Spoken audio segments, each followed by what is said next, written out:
করতে শুরু করি। আমি একটা জিনিস বলতে চাই যে এই যে আমরা ফেসবুকে বা যেই প্ল্যাটফর্মগুলোতে যেভাবে কাজ করছি, আমি জানি যে এখানে যারা আছেন বেশিরভাগ সবাই কন্টেন্ট ক্রিয়েশন নিয়ে কাজ করতেছেন। সবার ফেসবুক বলেন বা ফেসবুক প্রোফাইল বলেন, মনিটাইজেশন আছে, আর্ন করতেছেন। আপনারা কিন্তু সিক্রেট বিষয়ে অনেক কিছু জানেন না, যেটা আমি আজকে খোলাসা করবো আপনাদের। আমরা যখন 2019-এ কন্টেন্ট ক্রিয়েট করি, প্রত্যেক মিলিয়ন ভিউজে ফেসবুক $200 দিত, যেটা আপনারা অনেকেই জানেন না।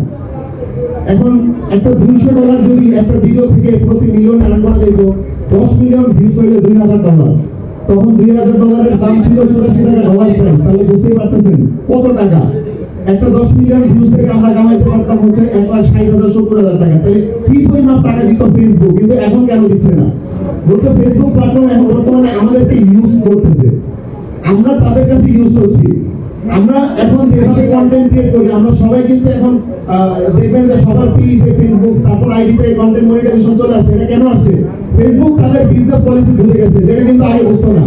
আমি যদি আমার কন্টেন্ট ক্রিয়েশন সাকসেসের কথা বলি, আমার ফেসবুক থেকে সর্বোচ্চ আয় হচ্ছে $26,000, যা বাংলা টাকা 20 লাখ টাকার উপরে ছিল। তখন ডলার প্রায় 84 টাকা ছিল।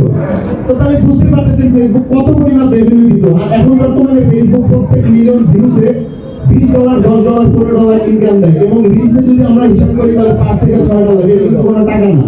এবং এই আমি